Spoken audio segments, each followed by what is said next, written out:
So to correspond with some of the things that I spoke about in my last video, such as the tawab.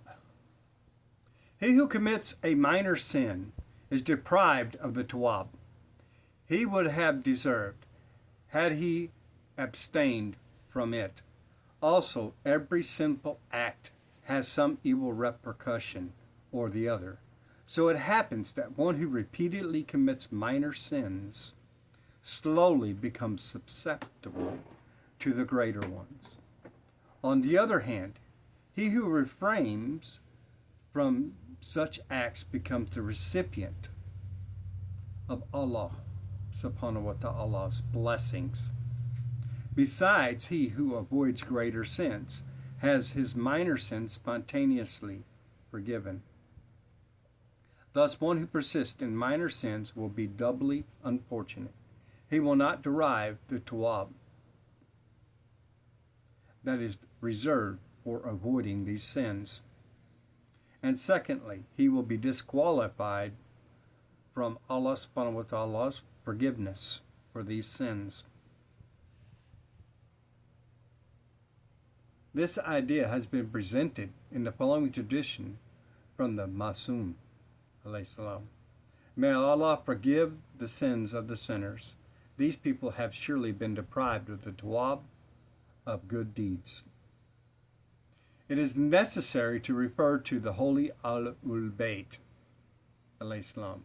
It may be mentioned here that another subject also dealt with briefly in the Quran, but elaborated by the Holy Prophet sallallahu alaihi wasallam and the Imams alayhi salam, concerns the absolute authority of the Ahlul Bayt alayhi salam as the representatives of Allah subhanahu wa ta'ala upon the earth, to teach and demonstrate to mankind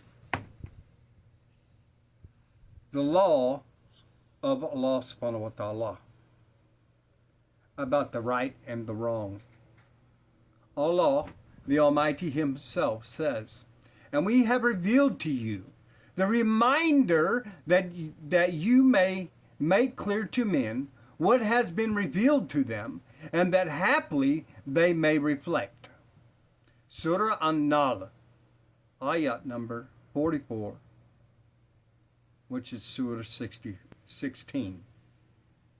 Allah subhanahu wa ta'ala makes it obligatory for the people to refer to the Ahlul Bayt alayhi salam. He orders in the Holy Quran, so as the followers of the reminder, if you do not know. Surah An-Nahl, chapter 16, ayat number 43.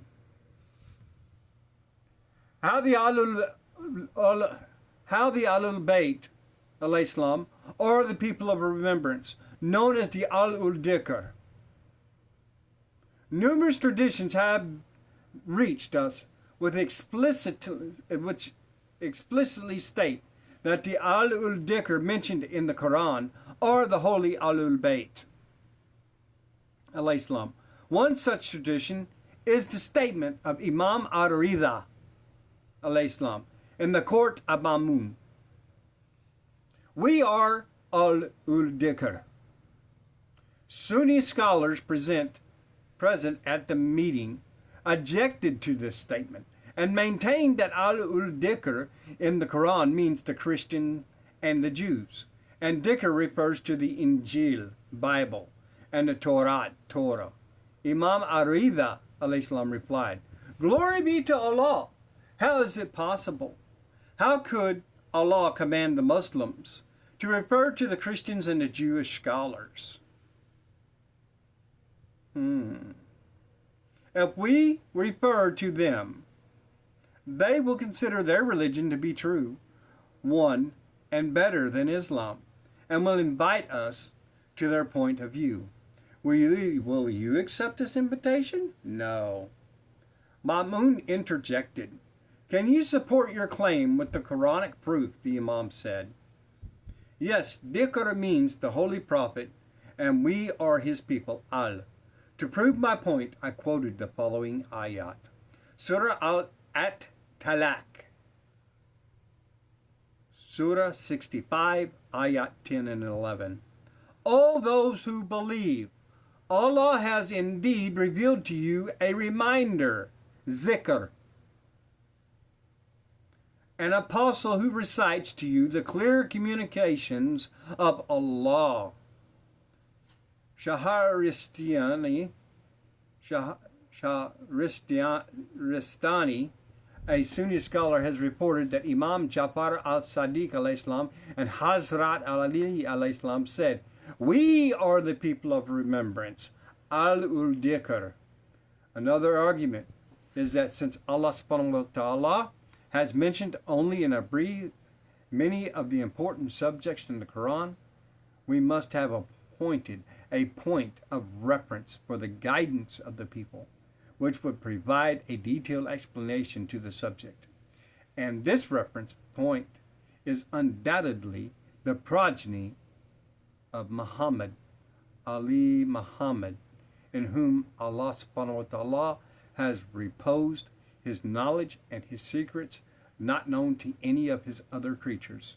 Those who desire knowledge and truth will forever be dependent on Ahlul Bayt, alayhi salam, and remain attached to them with love and devotion. And this devotion for the Ahlul Bayt itself is a blessing which fetches Allah subhanahu wa ta'ala's rewards and mercy.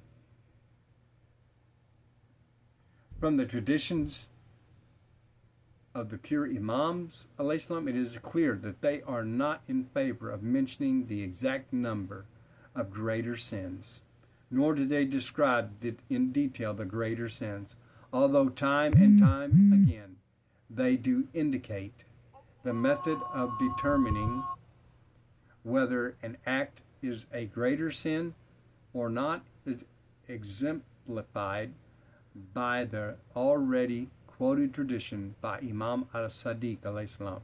The greater sins are those sins the doer of those who commit them are promised the hellfire, or promised the fire of hell by Allah subhanahu wa ta'ala. The reason for the Imam alayhi salam not to be specific is the same as stated above in the reply to the first objection.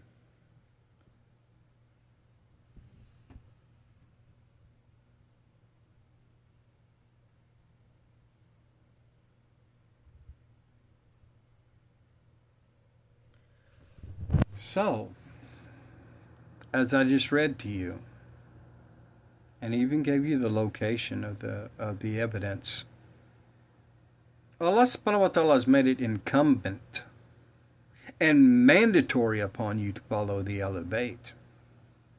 This is why I said that you are blatantly disobeying Allah and His Rasul. According to Quran chapter 4, ayat number 14, clearly states, hang on just a second here, we can bring it back up.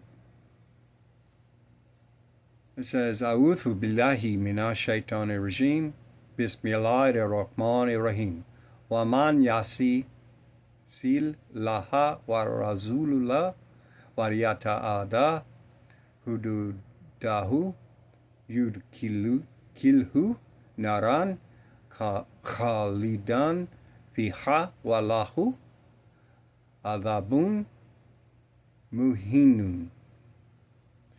But whoever disobeys Allah and His Messenger and exceeds their limits will be cast into hell to stay there forever, and they will suffer a humiliating punishment.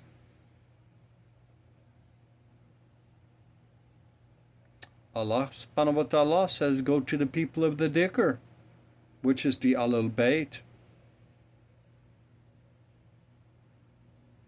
Not your Sahaba, not your self-proclaimed and chosen caliphs by the Sahaba.